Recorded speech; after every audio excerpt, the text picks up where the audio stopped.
After enough years walking this earth, a man starts to notice things. How some wounds never close all the way. How certain moments arrive without warning and change everything that comes after. I've seen it happen more times than I can count, ordinary folks standing at crossroads they never expected. Forced to choose between running away and staying put. This is one of those stories. The scream cut through the ponderosa pines like nothing Caleb Sawyer had ever heard. Not a mountain cat. Not an injured elk. Human. Female. Ragged with something that made the hair on his neck stand straight up. He set down his axe. Listened. Silence. Then it came again, weaker this time. Broken by words he couldn't quite make out. Caleb hadn't spoken to another soul in 11 days. That was by design. The timber camp was his sanctuary, his escape from everything he had left behind 3 years ago. The empty cabin, the 2 graves under the wild apple tree, the memories that still woke him in the dark hours before dawn. He didn't want to follow that sound. Every instinct told him to turn around, go back to his tent, pretend he'd heard nothing but wind through the branches. His boots moved anyway. If you're watching today, I'd love to know where you're joining us from. And if these stories bring you comfort, consider subscribing. It truly helps us continue sharing them with folks like you. The forest floor crunched under Caleb's boots. Pine needles, dry leaves, every step louder than he wanted it to be. He moved through the ponderosa stand, ducking under low branches, pushing past thickets of mountain mahogany. The afternoon sun slanted through the canopy, casting long shadows across the terrain. Somewhere ahead, a creek trickled over stones. The cry came again. Closer now. Clearer. Please, somebody. A woman's voice, broken, desperate. Caleb stopped behind a thick pine trunk, his hand pressed against the rough bark. Sap stuck to his palm. He wiped it on his trousers without thinking. He hadn't heard a woman's voice in 3 years. Not since Mary. His chest tightened. The old familiar weight settled over his ribs like a stone. Keep walking. Find her. Help her. Or turn around. Go back to camp. Pretend you heard nothing. The second option made more sense. He wasn't a doctor, wasn't a sheriff. Just a lumberjack who'd come to these mountains to disappear. To stop remembering. To stop feeling anything at all. Another sound reached him. Lower. Guttural. The kind of moan that came from deep in the body. From a place beyond words. Caleb knew that sound.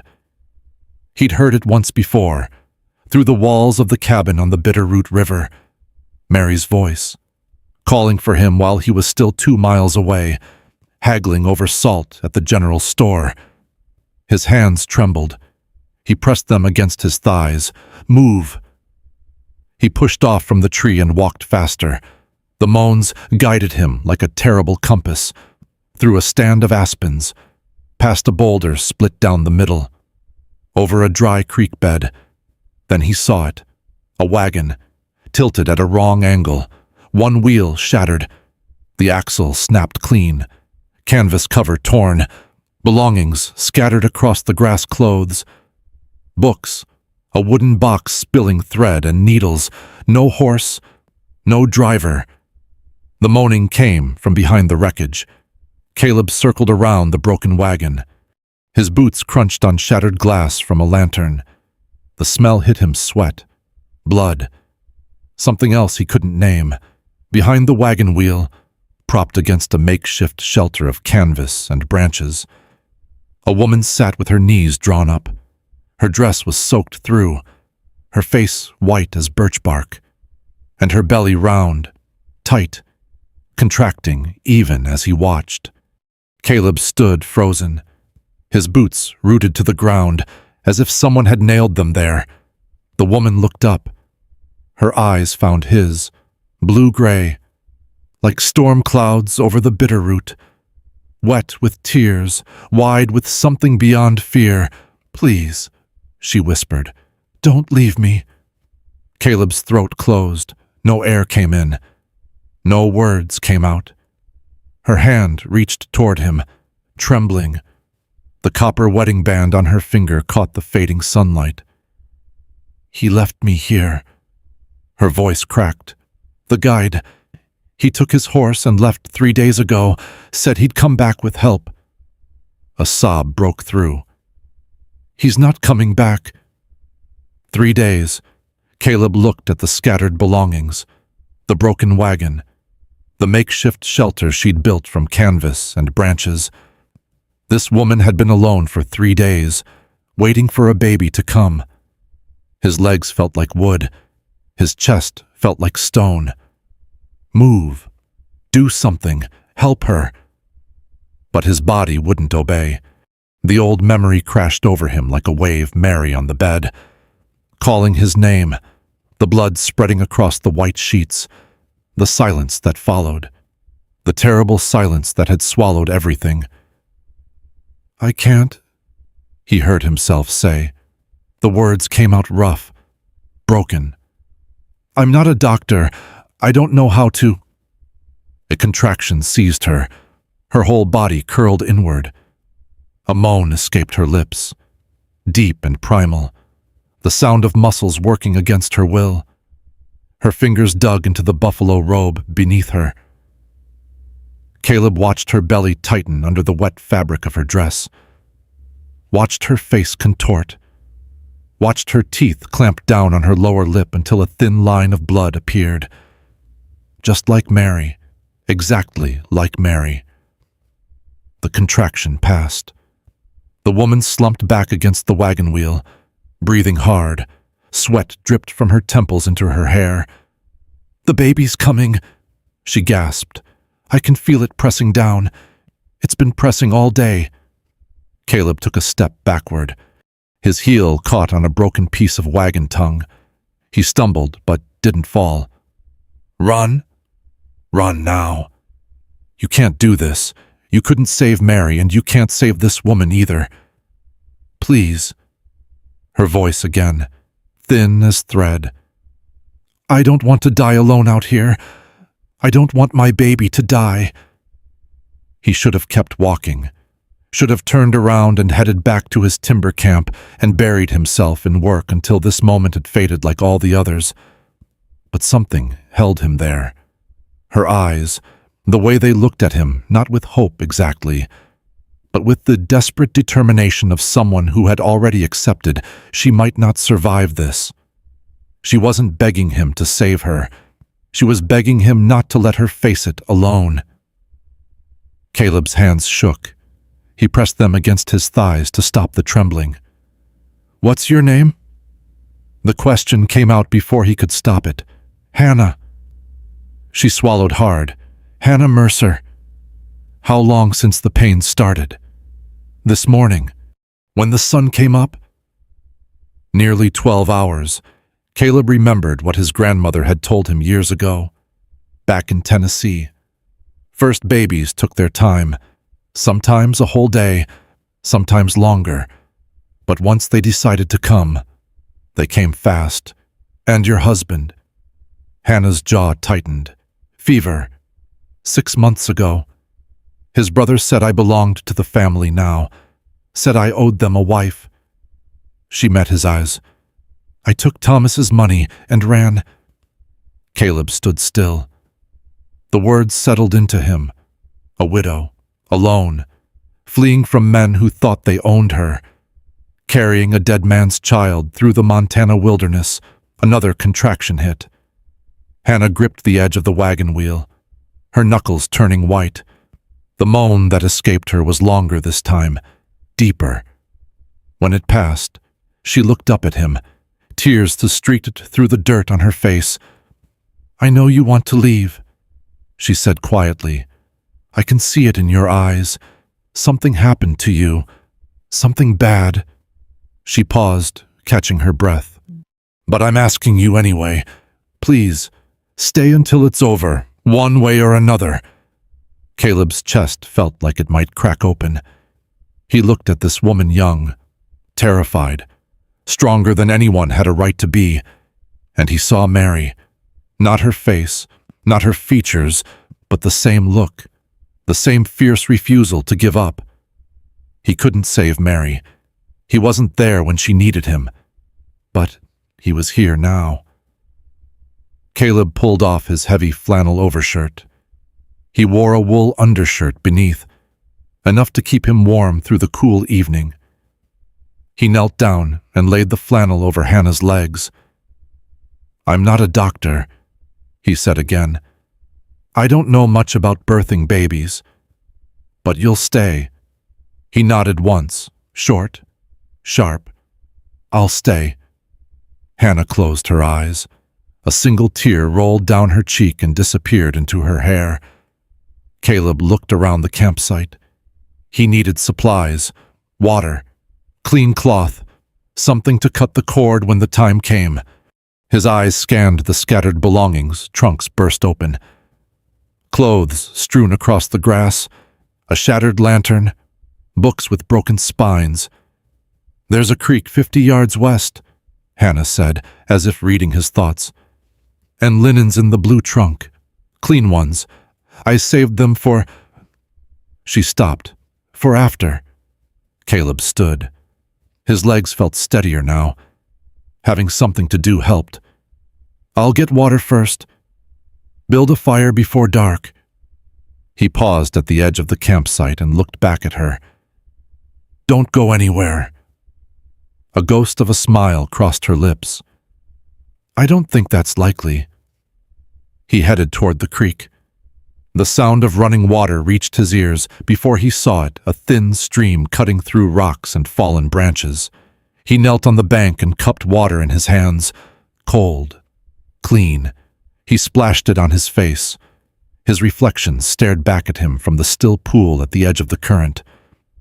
Gaunt cheeks, dark circles under his eyes, a beard that had grown wild since he'd stopped caring. When did you become this person? When did you stop being human? He filled the canteen from his belt, filled the enamelware pot he'd grabbed from the wreckage, started back toward the camp. The sun was touching the western ridge now. An hour of light left. Maybe less. He would need fire. He would need everything he could remember from his grandmother's stories. He would need luck. But as Caleb stepped back into the clearing, Hannah's voice reached him, not a moan this time. A sharp intake of breath. A gasp. "Something's happening," she said. Her eyes were wide. Her hands pressed against her belly. "Something's wrong." A dark stain was spreading across the fabric beneath her. Caleb dropped the water pot. It hit the ground with a dull clang. Water splashing across his boots. He crossed the clearing in 4 strides and knelt beside Hannah. His eyes went to the dark stain spreading beneath her. His hands hovered uselessly in the air.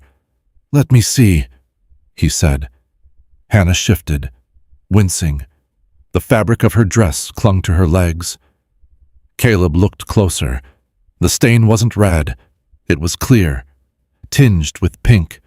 The sharp smell hit his nostrils, not blood. Something else. His grandmother's voice echoed from somewhere deep in his memory. "When the waters break, the baby's coming soon. Could be hours, could be minutes, but it's coming." "Your water broke," he said. The words came out steadier than he expected. Hannah nodded. Her breath came in short gasps. "I felt it. Like something let go inside." Caleb sat back on his heels. The sun had dropped below the ridge now. Orange light filtered through the trees. But darkness was coming fast. He had maybe 30 minutes of usable daylight left. "I need to build a fire," he said. "Get water boiling. Find clean cloth." "The blue trunk." Hannah pointed with a trembling hand. "Linens are in the blue trunk. And there's a kettle somewhere. Enamel. Blue and white." Caleb moved to the scattered wreckage. He found the trunk half buried under a pile of clothes and books. The latch was broken, but the contents inside were still folded neatly. Cotton sheets, flour sack towels worn soft from washing, a small sewing kit. He gathered everything and carried it back to the shelter. The kettle took longer to find. It had rolled under the wagon bed, dented but intact. He retrieved it along with a box of sulfur-tip matches, a cake of lye soap wrapped in paper, and a small jar of honey that had somehow survived the chaos. Good. Honey was good. His grandmother used to say it helped with wounds, kept infection away. He built the fire quickly, dry pine needles for kindling, small branches stacked in a cone. One match was all it took. The flames caught and spread, crackling softly in the cooling air. Caleb filled the kettle from the pot he'd salvaged and set it on 3 flat stones arranged around the fire. Then he found the kerosene lantern cracked chimney, but still functional, and filled it from a small can of oil in the wagon supplies. Hannah watched him work. Her breathing had steadied, but her face remained pale. "You know what you're doing," she said. Caleb shook his head. "I'm just keeping busy." "No. You move like someone who's done this before. Built camps, survived on your own." He didn't answer, just adjusted the stones under the kettle. "What's your name?" Hannah asked. "Caleb. Caleb Sawyer." "You're a lumberjack. I cut timber for the railroad. Ties mostly. Sometimes bridge supports. How long have you been out here alone?" He paused. The fire popped and sent a shower of sparks into the darkening sky. 3 years, give or take." Hannah was quiet for a moment. Then, "That's a long time to be alone." That was the point. She didn't push further. A contraction rolled through her body. Caleb could see it happen. The way her belly tightened under the wet fabric. The way her shoulders curled inward. She gripped the edge of the buffalo robe and held her breath. "Don't hold it," Caleb said. The words came automatically, from some place he didn't know he still had access to. "Breathe through it. In through your nose, out through your mouth." Hannah's eyes found his. She followed his instructions. In, out, in, out. The contraction peaked and then slowly released its grip. "How did you know that?" she asked when she could speak again. "My grandmother was a midwife. Back in Tennessee, she used to tell stories. Just stories." Caleb looked away. The kettle was starting to steam. He focused on that instead of her question. "I was there once," he finally said. "When a baby came?" Hannah studied his face in the firelight. The flames cast shifting shadows across his features, hiding and revealing in turns. "Your wife," she said quietly. Not a question. Caleb's jaw tightened. He could feel the muscle jumping beneath the skin. "Mary," he said. The name felt strange in his mouth, foreign, like a word from another language. Her name was Mary. And the baby, a boy. We were going to call him Samuel. The past tense hung in the air between them. Hannah didn't ask what happened. She didn't need to. The answer was written in every line of his face, every careful movement of his hands, every moment of hesitation she'd seen since he stumbled into her makeshift camp. "I'm sorry," she said. Caleb shook his head. "Don't be. It was a long time ago." 3 years isn't that long." He had no answer for that. The water in the kettle began to bubble. Caleb wrapped his hand in a piece of cloth and lifted it from the fire. He poured some into a tin cup, let it cool, and brought it to Hannah. "Drink," he said. "Small sips. You need to stay strong." She took the cup with both hands. Her fingers brushed against his. Warm skin against calloused palms. Caleb pulled back quickly. Hannah drank. The color in her cheeks improved slightly. "The guide who brought me out here," she said between sips. "His name was Jennings. Red hair, missing 2 fingers on his left hand." She paused. "If you ever see him, I want you to know what he did. He left you here to die. He took half my money first, said he'd bring help, said the nearest settlement was only a day's ride." Her voice hardened. "I knew he was lying the moment he said it. But what could I do? I couldn't follow him, couldn't walk, could barely stand." Caleb fed another branch into the fire. "Some men aren't men at all, and some men show up when you least expect them." He didn't know what to say to that, so he said nothing. The night had fully arrived now. Stars emerged overhead, sharp and cold against the black sky. An owl called from somewhere in the timber. The fire crackled and popped, sending up occasional sparks. Hannah's next contraction came without warning. Her whole body seized. The cup fell from her hands, spilling water across the buffalo robe. She reached out blindly, and her fingers found Caleb's forearm. Her nails dug into his skin, hard enough to leave marks. "Breathe," he said. "Look at me. Breathe." She locked eyes with him, blue-gray meeting brown. Her breath came in ragged gasps, but she followed his rhythm. In, out, in, out. The contraction held for what felt like an eternity. Then it released. Hannah slumped back against the wagon wheel.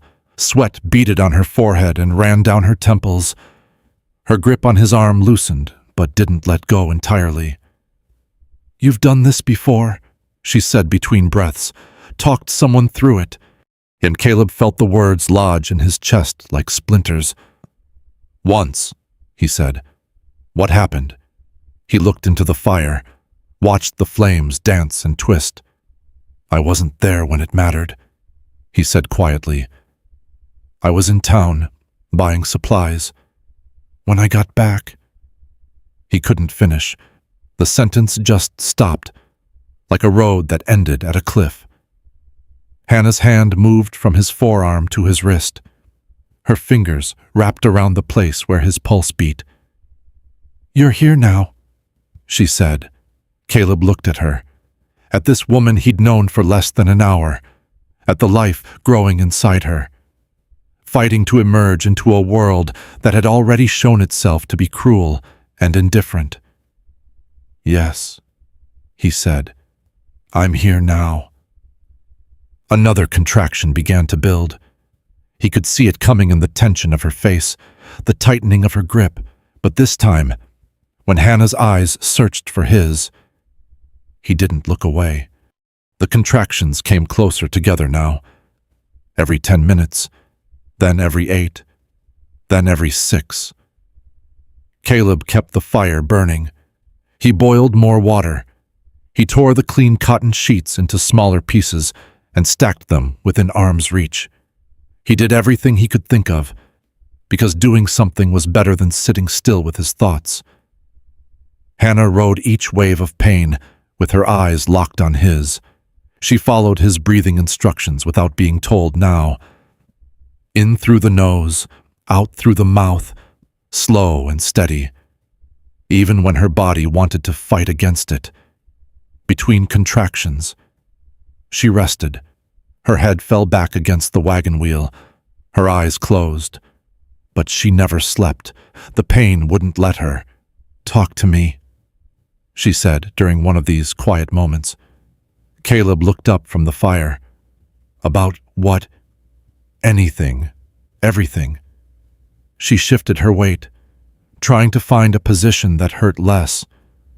"When the pain comes, I need something to focus on. A voice helps. It doesn't matter what you say." He poked at the coals with a stick. Sparks rose into the darkness.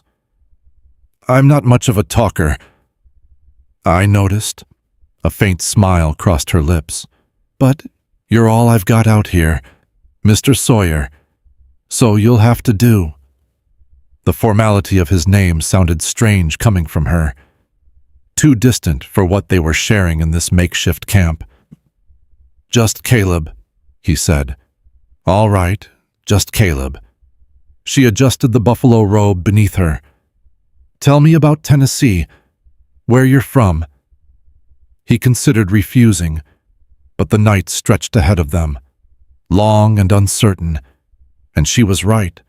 She needed something to hold on to besides the pain. Small town, he began. Foothills of the Smokies. My father ran a sawmill. Nothing big, just enough to keep food on the table and a roof over our heads. Brothers, sisters. One brother, older, died in the war. I'm sorry. Happened to a lot of families. He shrugged. After he was gone, I took over helping my father, learned to work timber before I could shave. Hannah's hand moved to her belly. Another contraction was building. Caleb could see it in the tension around her eyes, the way her breath shortened. Keep talking, she said through clenched teeth. My grandmother lived with us, my mother's mother. She was the one who delivered babies in our valley. There wasn't a doctor for 30 miles, so folks came to her when their time came. Hannah gripped the edge of the wagon wheel. Her knuckles went white. Breathe, Caleb reminded her. Don't fight it. Let it move through you. She nodded. Unable to speak, her body curled around the pain. A low moan escaped her lips. Caleb kept talking, his voice low and steady, a rope for her to cling to. Grandmother used to tell me stories about the babies she'd brought into the world, about the mothers who were scared, just like you are now. She said every birth was different, but one thing was always the same. The baby wanted to come. You just had to help it find its way. The contraction peaked. Hannah's moan became a cry, sharp and ragged. Then it began to fade. Her body unclenched. She slumped back, breathing hard. Your grandmother? She gasped. She sounds like a wise woman. She was. And Mary, did your grandmother deliver your baby? The question hit Caleb like a fist to the chest. He stared into the fire. The flames blurred. No, he said finally. Grandmother passed the winter before. Mary was alone when the baby came. Hannah's eyes softened. She didn't say she was sorry again. Maybe she understood that sorry wasn't enough. Maybe she knew that some wounds couldn't be touched with words. Tell me about her, Hannah said quietly. About Mary. Caleb's hands went still on his knees. The fire crackled. An owl called somewhere in the darkness. Why? Because you haven't said her name out loud in 3 years. I can hear it in your voice. She paused. And because I need to know that someone somewhere loved someone else the way I loved Thomas. I need to remember that it's real.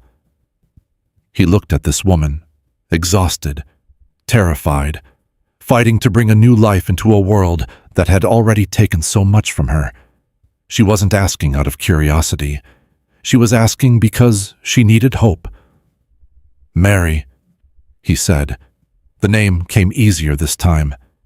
She had brown hair, the color of chestnuts in autumn, and she laughed at everything. At me when I burned supper, at the chickens when they escaped the coop, at thunderstorms and stubbed toes and cold mornings when the pump froze. He stopped, swallowed hard. She was carrying our first child when I met her. Wait, no. He shook his head. That's wrong. She wasn't carrying anyone's child then. I meant to say she was the first thing I saw when I rode into town looking for work, standing outside the general store with a basket of eggs, sunlight in her hair. Hannah listened without interrupting. We married 6 months later, built a cabin together, up on the Bitterroot River, 2 rooms, A stone fireplace, a porch where she liked to sit in the evenings and watch the deer come down to drink. His voice grew quieter. When she told me about the baby, I carved a rattle from a piece of oak, worked on it every night for 2 months. Little birds around the handle, smooth as glass when I finished. It sounds beautiful. It was. Caleb's jaw tightened. It's buried now, under a pine tree, back at my camp. Hannah didn't respond. Another contraction was coming. He could see it building in her face. What happened? She asked quickly, before the pain took her voice. To Mary, to the baby.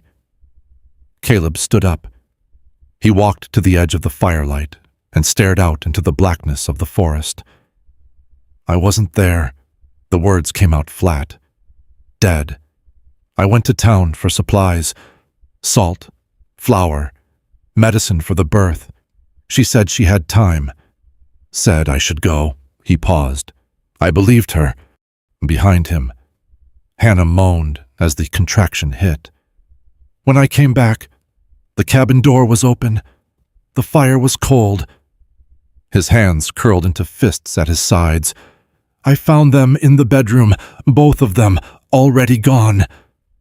Hannah's cry rose into the night, mixing with the sound of the wind through the pines. Caleb turned back to her. He knelt beside her. He took her hand. Breathe, he said. Stay with me. Breathe. She gripped his hand so hard he felt the bones shift. Her body arched. The pain rolled through her like a thunderclap. Then it passed. She lay gasping, tears streaking down her temples and disappearing into her hair. I'm so sorry, she whispered. For Mary, for your son, for all of it. Caleb shook his head. Don't be sorry for me. Just focus on yourself, on your baby. But you stayed. She looked up at him with those storm cloud eyes. Even though it must be tearing you apart, you stayed.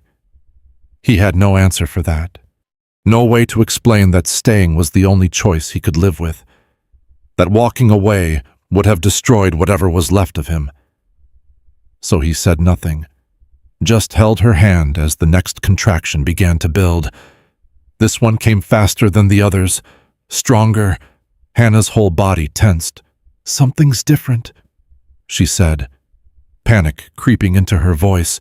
It feels lower, heavier. Caleb looked at her belly, even through the fabric. He could see it had dropped. The baby was moving into position. You're getting closer, he said. How close? He didn't know. He couldn't know. All he had were his grandmother's stories and one terrible memory of a door left open and a fire gone cold. Hannah's grip on his hand tightened until his fingers went numb. Caleb, she said, I'm scared. I know. Are you? He looked at her face, at the sweat beading on her forehead, at the fear in her eyes. Yes, he admitted. She almost smiled. Good. Then we're scared together. The contraction crested.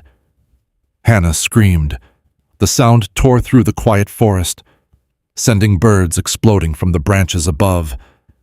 And when it finally released her, when she fell back against the wagon wheel, gasping for air, Caleb saw something that made his blood run cold. Her face had gone white. Not pale, white, like birch bark, like fresh snow, like Mary's face the day he found her. The color drained from Hannah's face like water from a cracked basin. One moment there was pink in her cheeks. The next, nothing. Just white skin stretched over sharp bones. Caleb's hands stopped moving.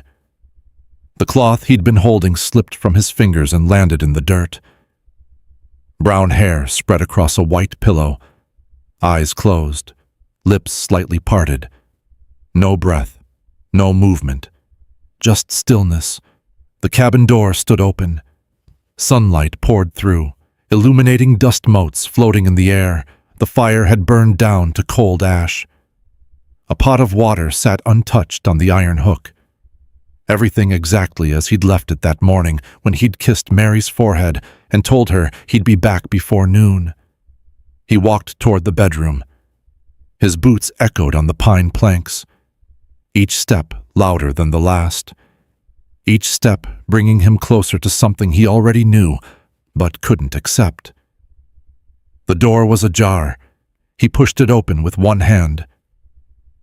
Mary lay on the bed.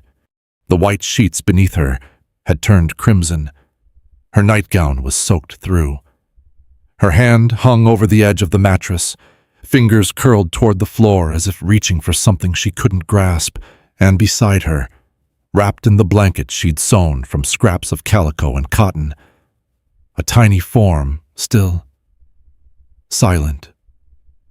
Caleb's throat closed, no air, no sound, just the terrible roaring silence of a house that had become a tomb. Caleb.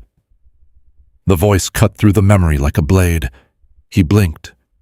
The cabin vanished. The cold ash and crimson sheets dissolved into darkness and firelight. Hannah was gripping his wrists, her fingers dug into his skin. Her face hovered inches from his own, pale but alive, sweat dripping from her temples. "Look at me," she commanded. "Caleb, look at me." He tried to focus. His vision kept splitting Hannah's blue-gray eyes, overlaid with Mary's green ones. Two women, two faces, past and present colliding in his skull. "I'm not her." Hannah's voice was fierce, despite her exhaustion. "I'm not Mary. I'm Hannah. I'm alive. And I need you here with me. Not back there, here." Caleb's hands were shaking. Violent tremors that ran from his fingertips up through his arms and into his chest. He couldn't stop them, couldn't control his own body. "I can't." The words caught in his throat. "Yes, you can." Hannah pulled his hands toward her face, pressed his palms against her cheeks.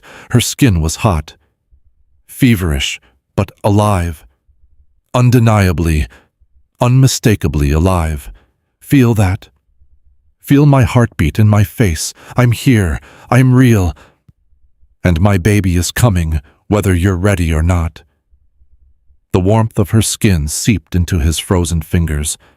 The trembling slowed. Not stopped, but slowed. He drew a ragged breath, then another. Hannah watched him with those storm cloud eyes, waiting. Patient, despite the pain that was clearly building again in her body. "There you are," she said softly when his breathing steadied. "Stay with me now." Caleb nodded. He couldn't speak yet, but he could nod. Hannah released his wrists. Immediately, a contraction seized her. Her back arched off the buffalo robe. A scream tore from her throat, raw and primal, echoing through the empty forest. Caleb forced himself to move. He grabbed a fresh cloth and dipped it in the pot of warm water. He wiped her forehead, her neck, her cheeks. The simple action grounded him, gave him something to focus on besides the ghosts crowding at the edges of his vision. The contraction lasted longer than the others. 20 seconds, 30. Hannah's screams faded into gasps, then moans, then silence as the wave finally released her. She lay panting, chest heaving. "How far apart?" she asked between breaths. Caleb tried to estimate. The last few contractions had come faster than he could track. 3 minutes, maybe 2. "Close," he said, "getting closer." Hannah closed her eyes. A tear leaked from the corner of one eye and traced a path down her temple into her hair. "I'm so tired," she whispered. "I don't know how much longer I can do this." "You can do it." The words came out before Caleb could think about them. "You've made it this far. You didn't give up when that guide abandoned you.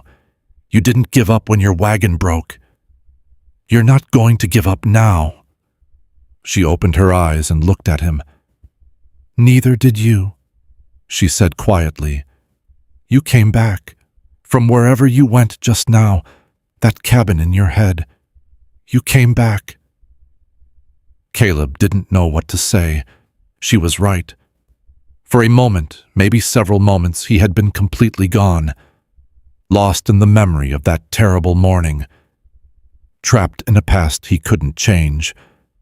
But her voice had reached him, her hands on his face, her fierce insistence that she was real, that she was here, that she needed him. It had been enough. "I'm not going anywhere," he said. Hannah almost smiled. Then another contraction hit, and her face twisted with pain. Caleb held her hand through it, let her crush his fingers, let her nails dig crescents into his palm. The pain was good. It kept him present, kept him anchored to this moment instead of drifting back to that other one. When the contraction passed, he adjusted the lantern to give them more light. The flame flickered behind the cracked chimney, casting dancing shadows across the makeshift shelter. He lit 2 tallow candles from Hannah's supplies and positioned them on flat rocks nearby. More light. They would need more light when the time came. "The belt," Hannah said suddenly. "What? Your belt. Give it to me. I need something to bite down on."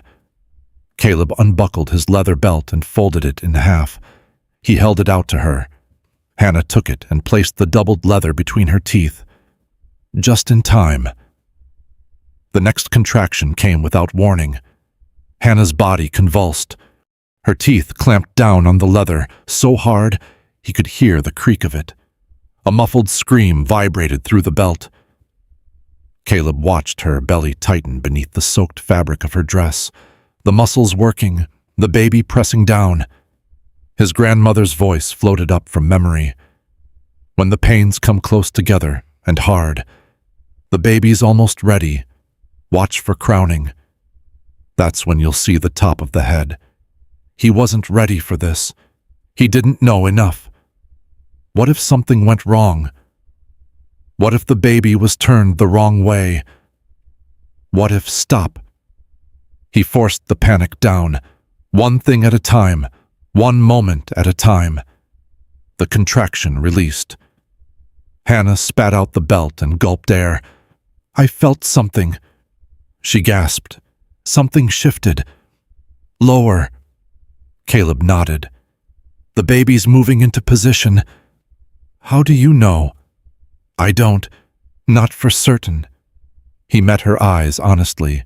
"But my grandmother said when it feels lower and heavier, that's the baby getting ready to come."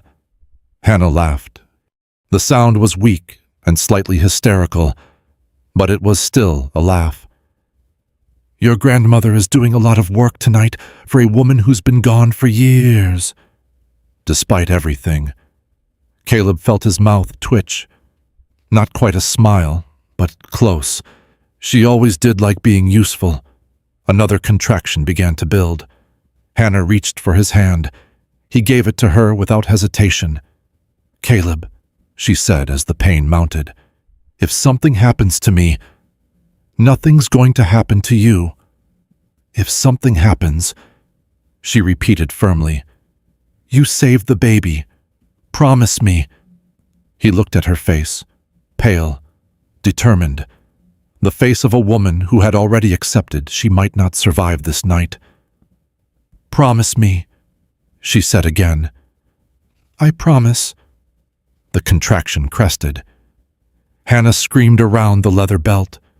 The sound tore through the forest, sending nightbirds scattering from the branches above. And then, as the pain began to ebb, she said something that made Caleb's blood freeze. "I can feel it," she panted. "The head. I can feel the head pressing against me." He looked down at her belly, at the way the fabric of her dress had shifted, at the shape pressing outward from within. The baby was coming. Right now, ready or not. And Caleb saw something else in the dim lamplight. Something coiled around a tiny shape, a rope of flesh. Blue-purple in the shadows. The cord was wrapped around the baby's neck. The cord, wrapped around the baby's neck. Caleb stared at it. His hands hung useless at his sides, every thought in his head scattered like startled birds. "What is it?" Hannah's voice came from far away. "What's wrong?" He couldn't answer, couldn't move, couldn't do anything but stare at that blue-purple rope of flesh coiled around the tiny throat. This was it. This was where everything fell apart. Just like before, just like with Mary. He'd been foolish to think he could help, foolish to think he could make any difference at all. A lumberjack, that's all he was. A man who cut down trees and lived alone in the woods because he couldn't face the world. What made him think he could deliver a baby? What made him think he was capable of saving anyone? "Caleb," Hannah's scream cut through the fog. "Tell me what's happening." He looked at her face, white with fear, slick with sweat, eyes searching his for answers he didn't have. And in that moment, he saw himself clearly. A coward. A man who'd spent 3 years hiding from his own failure. A man who'd buried a wooden rattle in the dirt rather than carry the weight of what it meant. The shame hit him like a physical blow. Hot, burning, spreading through his chest and up his throat. He'd told himself he came to these mountains to heal. That was a lie. He came here to disappear, to stop existing in any way that mattered, to become nothing so he'd never have to feel anything again. And now a woman was dying in front of him, and he was standing here like a statue because he was too afraid to try. Another contraction seized Hannah. Her body bore down instinctively, pushing the baby further into the birth canal. The cord tightened around the tiny neck. "Move." The voice in his head was harsh, angry. "Move now, or watch her die too." Caleb dropped to his knees. His hands reached forward, trembling so badly he could barely control them. He touched the cord, warm, slippery, pulsing with the baby's heartbeat. Still alive. The baby was still alive. He hooked his finger under the cord and pulled gently. It stretched but didn't release. He pulled again, working his finger around to create slack. The cord slipped over the crown of the baby's head. One loop. Done. He checked for another. No, just the one. The cord was around the neck, he said, his voice rough. "I got it loose." Hannah sobbed with relief. Then another contraction hit, and she bore down again. The baby's head emerged, small, covered in white film and streaks of blood. Eyes closed, mouth closed, not breathing yet. "One more push," Caleb said.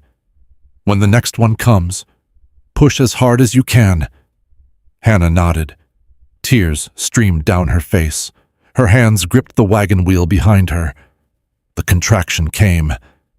She screamed and pushed, her whole body curled around the effort.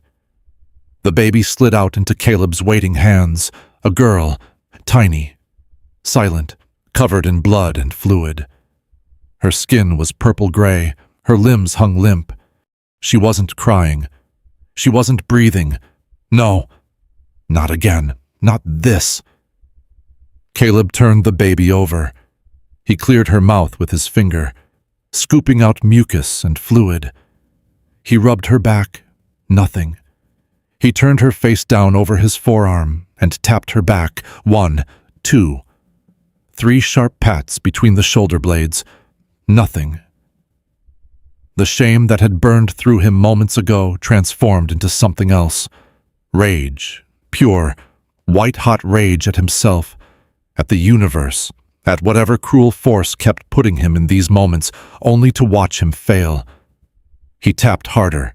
4, 5, a gurgle, a cough, and then a cry, thin and reedy at first, more like a kitten's mewl than a human sound, but it grew stronger, louder. The most beautiful sound Caleb had ever heard. The baby's skin began to shift from purple to pink. Her tiny fists clenched, her legs kicked against his arm. Alive. She was alive. Caleb looked up at Hannah. She was reaching for her daughter, tears pouring down her face, a smile breaking through the exhaustion. "Give her to me," she whispered. "Please, let me hold her."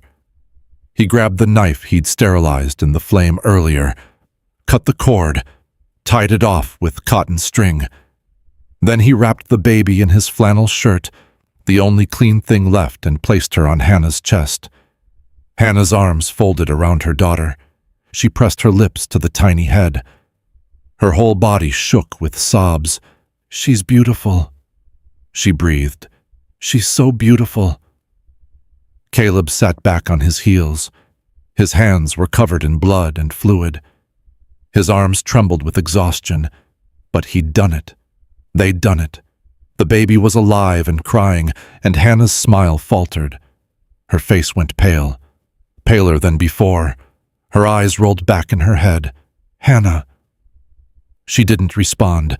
Her arms went slack around the baby. Caleb grabbed the infant before she could roll off Hannah's chest. He set her down in a nest of clean cloth beside the fire. Then he turned back to Hannah, blood spreading beneath her, soaking through the buffalo robe. More blood than should be coming out. Far more. No, no, no, no. He grabbed the stack of clean cloths and pressed them against her. The fabric turned red almost instantly. "Hannah." He shook her shoulder. "Hannah, wake up." Her eyelids fluttered.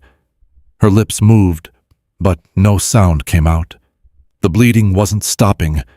He pressed harder, using both hands, putting his full weight behind it. His grandmother's voice echoed in his memory. "After the baby comes, if the bleeding won't stop, you have to help the womb close up. Press down on the belly. Low, hard. Keep pressing until it firms up." Caleb shifted his position. He placed one hand on Hannah's lower abdomen and pressed down while keeping pressure on the wound with his other hand. He could feel the soft mass of her uterus beneath his palm. "Come on," he muttered. "Come on. Come on." He pressed rhythmically. Down, release, down, release, trying to stimulate the organ to contract, to close off the blood vessels that were emptying her life onto the forest floor. Hannah's breathing was shallow, rapid. Her skin had gone from white to gray. "You are not dying," Caleb said through gritted teeth. "You hear me. You are not leaving that baby alone. You are not—" His voice broke. He couldn't finish, because this was exactly how Mary had looked. This was the same gray pallor, the same shallow breathing, the same unstoppable flow of blood. This was his nightmare made real, all over again. But he hadn't been there for Mary. He'd been 2 miles away, haggling over the price of salt, while his wife bled to death in their cabin. He was here now. He was right here, and if Hannah died, it wouldn't be because he wasn't trying. Caleb pressed harder. His arms burned with the effort. Sweat dripped from his forehead onto the bloody cloths. "Stay with me," he said. "You stay with me. Your daughter needs you. She needs her mother. So you fight. You hear me. You fight." The cloth beneath his hand was soaked through. He grabbed another, pressed again. The pile of clean linens was shrinking fast. How much blood could a person lose and still survive? He didn't know. There was so much he didn't know, so much he should have learned, so much he'd wasted in 3 years of hiding. But he kept pressing, kept massaging, kept talking. "Her name," he said. "You haven't told me her name. What are you going to call her?" No response. "Hannah, stay awake. Tell me what you're going to name your daughter." Her lips moved, a whisper so faint he could barely hear it. "What?" He leaned closer. Her breath was cold against his ear. "Mary," she whispered. "I want to call her. Mary, if you'll let me." Something cracked open inside Caleb's chest. A dam he'd built 3 years ago. Stone by stone, to hold back everything he couldn't bear to feel. He kept pressing, kept massaging, kept fighting, and then, slowly, so slowly, he almost didn't notice at first, the blood flow began to ease. The uterus beneath his palm grew firmer, tighter, contracting the way it should have from the beginning. Caleb looked at the cloth in his hand, still red, but not soaking through as fast. The bleeding was slowing. He pressed for another minute, then another. His arms screamed with exhaustion, but he didn't stop. When he finally allowed himself to check Hannah's face, her eyes were closed. Her breathing was shallow, but her chest was still rising, still falling. She was still alive. The baby cried from her nest beside the fire, a thin, insistent wail, hungry, alive, both of them, still alive. Caleb looked up at the sky. The first pale gray of dawn was touching the eastern horizon. Caleb didn't move for a long time. His hands stayed pressed against the cloth on Hannah's abdomen, even after the bleeding had slowed to a trickle. His knees ached from kneeling on the hard ground. His arms burned with exhaustion, but he didn't dare let go.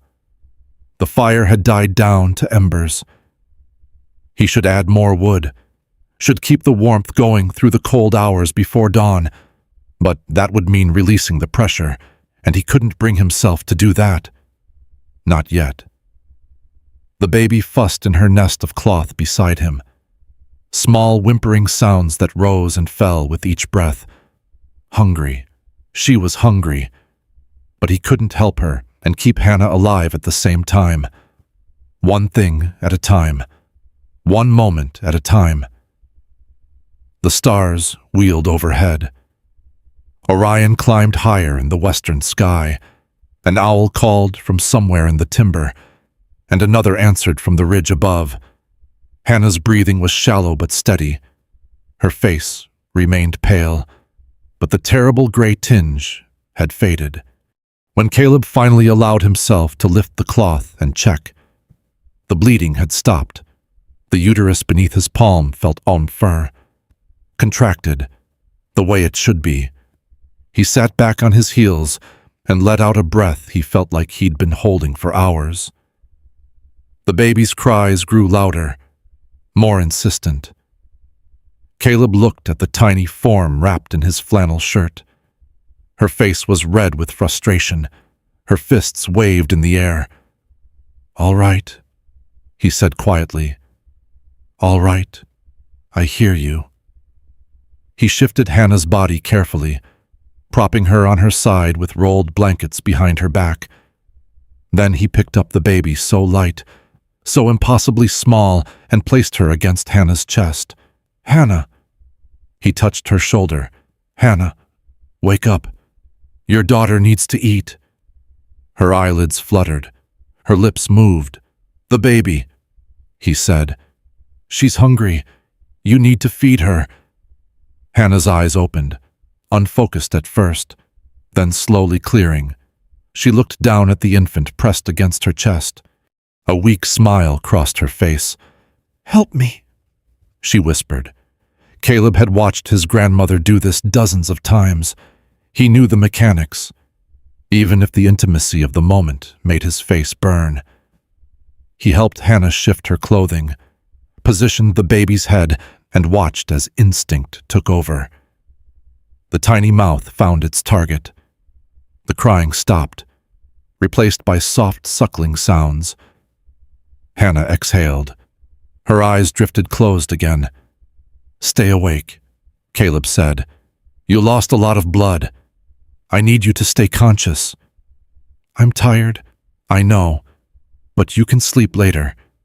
Right now, I need you to talk to me. She opened her eyes again, looked at him. What should I talk about? Anything, everything. He fed a few small branches into the dying fire. The flames caught and flickered back to life. Tell me about your husband. Tell me about where you were going.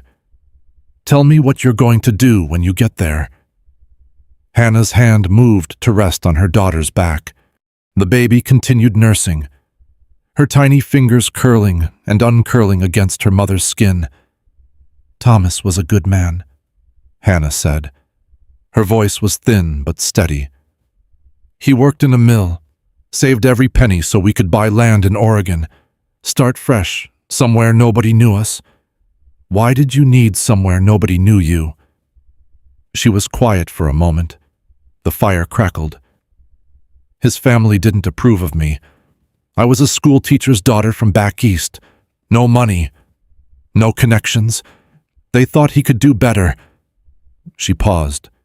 When he got sick, they said it was my fault, said I'd brought bad luck into the family. Caleb shook his head. Fever doesn't care about luck. I know, but grief makes people cruel. Hannah shifted slightly, adjusting the baby's position. When Thomas died, his brother said I owed the family, that I should stay and keep house for him, be a wife to him instead. And you refused. I took the money Thomas left me and ran, hired the first guide I could find. She laughed weakly. Should have been more careful about that. The baby's suckling slowed. Her eyes closed. She'd fallen asleep at her mother's breast. Caleb took the infant carefully and laid her back in the nest of cloth. He covered her with the cleanest blanket he could find. She didn't stir. When he turned back to Hannah, her eyes were fixed on him. Why did you stay? She asked. The question hung in the air between them. Simple words, heavy with meaning. Caleb looked at the fire, at the embers glowing orange and red. Because someone should have stayed with her. Hannah didn't respond, just waited. Mary was alone when she died. He continued.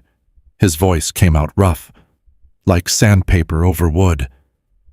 I keep thinking about those last hours, what she must have felt, scared, in pain, calling for me.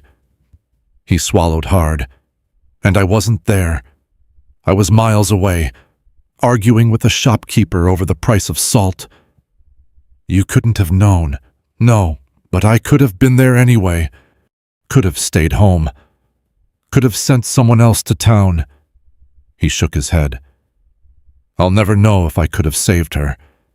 If I'd been there. If I'd done what I did tonight, kept pressure on. Kept her awake. Maybe she'd still be alive. Hannah's hand reached out. Her fingers brushed against his wrist. You couldn't have saved her, she said quietly. You don't know that. Neither do you. That's the point. She paused, gathering strength. You've been carrying this guilt for 3 years, living alone, punishing yourself. But the truth is, you'll never know what would have happened if you'd been there. All you know is what happened when you weren't. Caleb didn't respond. His jaw was clenched so tight, his teeth ached. Tonight, Hannah continued, you were here. You stayed. You saved my life. You saved my daughter's life. Her fingers tightened around his wrist. Whatever happened with Mary, whatever you think you should have done, this is what you actually did. Tonight. This is real. Something cracked in Caleb's chest, the same dam that had splintered earlier, when Hannah had whispered Mary's name. Now it broke completely. His shoulders shook. His breath came in ragged gasps. He pressed the heels of his hands against his eyes, trying to hold back the flood. It didn't work. For the first time in 3 years, Caleb Sawyer wept. Not the quiet tears of restrained grief. Not the occasional leak he'd allowed himself in the darkest hours of the night. Real weeping. The kind that came from somewhere deep. Somewhere he'd walled off and tried to forget existed. He wept for Mary, for Samuel, for the life he'd built and lost, for 3 years of silence and solitude that had done nothing but let the wound fester. Hannah didn't say anything. She just lay there, one hand on her sleeping daughter, the other still touching Caleb's wrist, a silent anchor, a witness. When the tears finally subsided, Caleb sat back and wiped his face with the back of his hand. His eyes felt raw. His chest felt hollow. But something else was there too, something lighter. "I'm sorry," he said roughly. "Don't be. You needed that." He looked at her, at this woman who had nearly died tonight, who had every reason to be focused on her own survival, who was instead offering comfort to a stranger. "You should rest," he said. "I'll keep watch. Wake me if anything changes." "I will." Her eyes closed, her breathing deepened. Within moments, she was asleep. Caleb sat beside the fire and watched the eastern sky. The darkness was softening, the first hints of gray appearing above the ridge. He began to hum, an old melody his mother used to sing. No words, he couldn't remember the words anyway, just the tune. Rising and falling in the quiet forest, a simple sound to fill the silence. The baby stirred in her nest. Caleb reached over and rocked the cloth gently. She settled. The gray became pink. The pink became gold. And then the sun broke over the mountains. Light spilled across the clearing, golden and warm, touching the canvas shelter, the dying fire, the sleeping woman and her newborn daughter. A wood thrush began to sing from somewhere in the timber. Then another. Then a chorus of birdsong rising to greet the dawn. Caleb looked at Hannah's face in the morning light. Her color was better, pale still, but not the terrible white of the night before. Her breathing was even, strong, no fever, no fresh bleeding. She was going to live. He let out a long, slow breath. For the first time in 3 years, Caleb Sawyer felt something that might have been peace. The baby woke and began to fuss. He picked her up carefully, held her against his chest. She was so small, so warm, her heart beating fast against his palm. A new life, born in blood and fear and darkness, but alive, alive, because he had stayed. He looked down at the tiny face, the eyes that wouldn't focus yet, the mouth that opened and closed, searching. "Good morning, Mary," he said quietly. The name didn't hurt anymore. And then Hannah's eyes opened. She looked at him holding her daughter, and she smiled. "There's a settlement 12 miles east," Caleb said. "When you're strong enough, I'll take you there." "And then what?" He looked at her, at the baby in his arms, at the sun rising over the mountains. "I don't know," he admitted. But for the first time in 3 years, not knowing felt less like a curse and more like a beginning. The morning light warmed Caleb's face as he worked. He'd found a tin pot among Hannah's scattered belongings and filled it with water from the creek. Now, it sat on the rebuilt ambuir, steam rising into the cool air. He rummaged through his own haversack, dried venison, a small pouch of coffee grounds, hard biscuits wrapped in cloth. Not much, but enough to give Hannah strength for the journey ahead. The baby slept in her nest of cloth, wrapped in Caleb's flannel shirt. Tiny fingers curled against her chin, lips moving in some dream only newborns could have. Hannah watched him from her position against the wagon wheel. She was too weak to sit up fully, but her eyes were clear, alert. The terrible pallor of the night had faded, replaced by something closer to normal color. "You don't have to do all this," she said. Caleb dropped strips of dried venison into the warming water.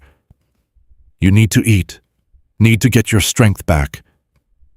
"I meant everything. The fire, the food, taking care of us." She paused. "You could leave now if you wanted. We'd probably survive until someone else came along." He looked at her. "Probably isn't good enough." She didn't argue.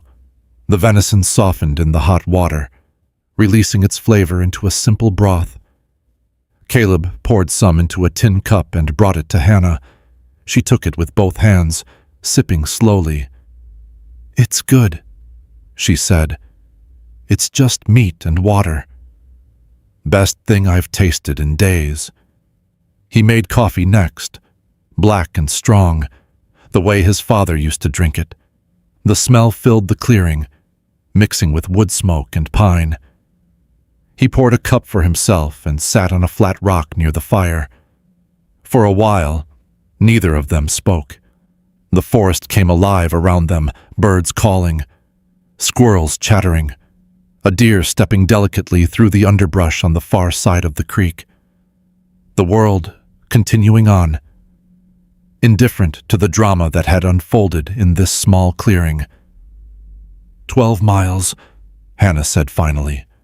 "That's what you said, 12 miles to the settlement." Caleb nodded.